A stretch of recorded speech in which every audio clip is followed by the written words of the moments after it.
Shalom para pecinta firman Tuhan, senang sekali kita berjumpa di dalam acara Rumus Renungan Murid Kristus. Dan hari ini kita akan melanjutkan bahasan kita dari Injil Matius pasal 5. Kita tiba pada ayat 33 hingga ayat yang ke-37. Demikian firman Tuhan. Kamu telah mendengar pula yang difirmankan kepada nenek moyang kita. Jangan bersumpah palsu, melainkan peganglah sumpah di depan Tuhan. Tetapi aku berkata kepadamu, janganlah sekali-kali bersumpah, baik demi langit, karena langit adalah tahta Allah, maupun demi bumi, karena bumi adalah tumpuan kakinya, ataupun demi Yerusalem, karena Yerusalem adalah kota raja besar. Janganlah juga engkau bersumpah demi kepalamu, karena engkau tidak berkuasa memutihkan atau menghitamkan sehelai rambut pun. Jika ya, hendaklah kamu katakan ya. Jika tidak, hendaklah kamu katakan tidak. Apa yang lebih daripada itu berasal dari si jahat. Ada semacam kesalahpahaman terhadap ayat ini, karena salah satu sebabnya kita kurang teliti pada waktu kita membaca. Ayat 33 tidak pernah melarang orang untuk bersumpah.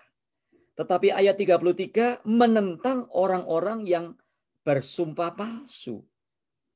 Jangan bersumpah palsu, melainkan peganglah sumpahmu di depan Tuhan.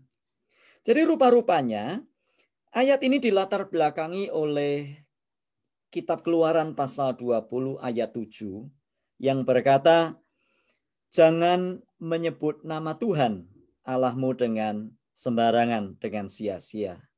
Yang olehnya, karena ada ayat seperti ini, maka orang-orang pada masa itu bersumpah bukan demi nama Tuhan, karena mereka takut menyalahgunakan nama Tuhan. Sehingga mereka bersumpah dalam atau dengan berbagai macam hal. Itu sebabnya mereka bersumpah demi nama yang lain. Misalnya ayat yang ke-35 atau 34. Tetapi aku berkata kepadamu, janganlah sekali-kali bersumpah baik demi langit, karena langit adalah tahta Allah, maupun demi bumi, karena bumi adalah tumpuan kakinya. Jadi karena mereka takut menggunakan nama Allah dengan sembarangan, maka mereka menggunakan nama yang lain demi langit dan bumi. Nah, di sini Yesus berkata, langit dan bumi itu pun adalah milik Tuhan. Langit dan bumi itu pun adalah ciptaan Tuhan. Tidak bisa melepaskan atau tidak bisa dilepaskan dari sangkut pautnya dengan Tuhan. Atau demi Yerusalem, karena Yerusalem adalah kota raja besar. Rupa-rupanya ada orang yang bersumpah demi Yerusalem, menghindari bersumpah demi Allah, dan mereka bersumpah demi Yerusalem. Yang karenanya hal itu menjadi alasan untuk orang-orang melanggar sumpahnya. Kan saya nggak bersumpah demi Allah. Saya kan bersumpah demi langit dan bumi. Nah, ayat 36, janganlah juga engkau bersumpah demi kepalamu, karena engkau tidak berkuasa memutihkan dan menghitamkan sehelai rambut pun. Inilah yang juga dilakukan manusia. Bersumpah demi kepalanya sendiri. Kenapa? Ya kalau demi kepalanya sendiri bebas dilanggar karena tidak ada hubungannya dengan Tuhan. Yesus berkata enggak. Walaupun demi kepalamu ada hubungannya, sebab kepalamu diciptakan oleh Tuhan. Nah, beberapa orang menganggap kata-kata dari Yesus ini lebih dari sekedar penekanan pada pengungkapan kebenaran dan kejujuran sebagai larangan mutlak dari semua sumpah. Nah, hal ini salah kaprah. Itu sebabnya ada orang-orang yang menolak untuk bersumpah. Ya, kalau kita maju ke pengadilan sebagai saksi, Anda harus disumpah. Nah, sumpah bukan sesuatu yang salah, manakala dilakukan pada kesempatan atau pada waktu yang tepat dalam keadaan yang tepat. Yang ditentang di sini adalah kalau Anda bersumpah, lalu Anda itu sumpahmu itu palsu. Nah, pada kenyataannya sumpah masih dibutuhkan. Pada waktu kita di pengadilan, kita disumpah. Bahkan pada waktu kita mengucapkan janji nikah, kita ditanya, apakah engkau bersedia menerima istrimu yang ini sebagai yang sah dan satu-satunya, dalam keadaan sakit maupun sehat, kaya ataupun miskin, senang ataupun susah, dan hanya maut yang menceraikan? Lalu kita jawab, ya, saya bersedia. Pada kenyataannya nggak seperti itu. Itu sebabnya kemarin kita sudah belajar tentang bercerai. Bolehkah? Untuk menegaskan kepada kita pada kenyataannya, kita berjanji, kita bersumpah, tapi sumpah itu kita tidak dipegang.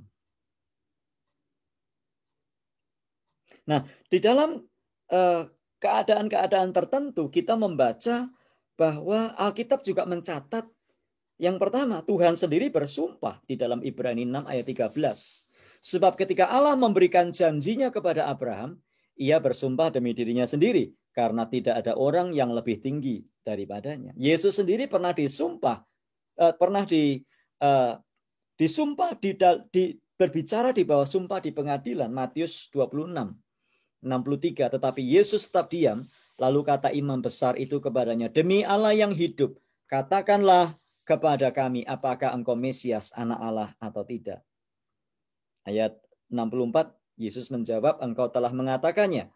Akan tetapi aku berkata kepadamu, mulai sekarang kamu akan melihat anak manusia duduk di sebelah kanan yang maha kuasa dan datang di atas awan-awan di langit. Rasul Paulus pun juga pernah bersumpah. 2 Korintus 1:23. Tetapi aku memanggil Allah sebagai saksiku. Ia mengenal aku, bahwa sebabnya aku tidak datang ke Korintus ialah untuk menyayangkan kamu. Jadi sumpah bukan dipakai untuk menutupi kebohongan. Lalu pakai demi Tuhan ya, untuk menutupi kebohongan. Karena orang takut. Tapi sumpah diucapkan pada saat-saat yang diperlukan. Bukan setiap hari kita bersumpah, bukan. Karena Anda dan saya ada dalam bahaya untuk melanggar janji atau sumpah yang kita ucapkan itu tadi. Kenyataannya di pengadilan orang bersumpah, ya dilanggar.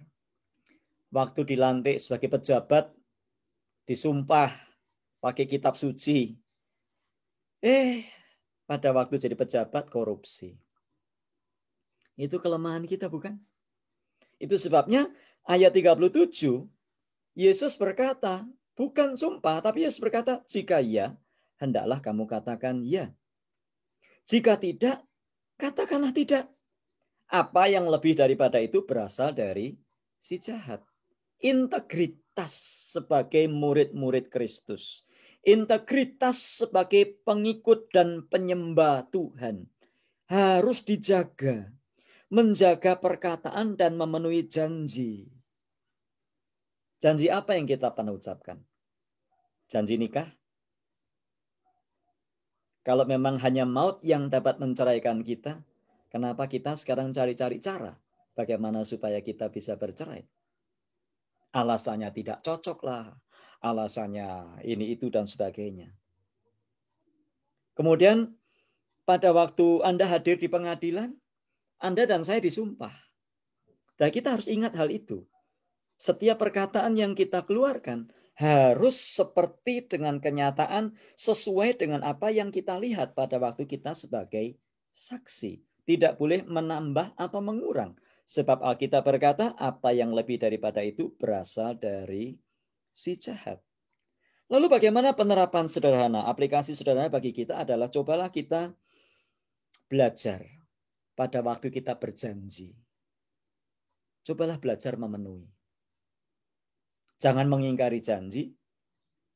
Jangan memiliki janji terus kita menganggapnya sepele. Nanti ya saya datang jam 4. Jam 4 nggak datang. Setengah 5 nggak datang. Jam 5 baru datang. Belajar menepati janji yang kecil-kecil. Mungkin janji neraktir. Mungkin janji ketemu. Mungkin janji berdoa. Tolong bantu doa ya Pak. Ya, saya pasti saya bantu doa. Tapi nggak dibantu doa. Nah, kita melihat dalam kenyataan sehari-hari, kita menghadapi ayat ini, kita melihat betapa rapuh dan lemahnya diri kita. Karena kita seringkali mengingkari janji. Itu sebabnya, mari kita datang mohon ampun kepada Tuhan. Kalau kita sudah selama ini mengingkari janji, baik janji kepada Tuhan maupun janji kepada sesama. Kalau janji kepada Tuhan kita ingkari, kita mohon ampun kepada Tuhan. Kalau janji kepada sesama kita ingkari, kita minta ampun kepada sesama. Jangan kita sudah merasa lega kalau sudah minta ampun kepada Tuhan. Nah, kepada sesama kalau kita meleset, ya kita harus datang minta ampun. Anda datang latihan musik, terlambat, jangan malah ketawa-ketawa. Maaf ya, saya sudah terlambat. Ya katakan ya, tidak katakan tidak. Sakit, katakan sakit. Coba berhenti membuat alasan. Alasan kok tiap hari sakit. Ya, kalau Anda betul-betul sakit, nangis loh. Belajar ya di atas ya, tidak di atas tidak. Kalau kepada sesama kita berjanji dan meleset, ada baiknya kita mohon ampun. Bahwa kita tidak menuruti, tidak memenuhi janji. Disinilah Yesus menunjukkan kepada kita sebagai manusia betapa rapuhnya kita. Kita memerlukan Yesus dalam hidup sehari-hari. Karena pada kenyataannya menjaga mulut saja kita tidak bisa. Kau yang berjanji, kau yang mengingkari. Mari datang kepada Tuhan. Kalau Anda belum memiliki Yesus, Anda membutuhkan Yesus. Kita tidak bisa. Kita makhluk yang lemah. Janji saja kita nggak bisa pegang. Artinya Anda dan saya perlu membuka hati. Menerima Yesus sebagai Tuhan dan Juru Selamat. Dan mengikut Dia. Dia akan menyucikan kita dari segala dosa dan pelanggaran. Dan menolong hidup kita sehari-hari. Dan kita mendisiplin hidup kita untuk bukan sekedar berjanji. Ya katakan ya, tidak katakan tidak. Menjadi manusia yang berintegritas. Karena kita adalah murid-murid Kristus. Mari berdoa.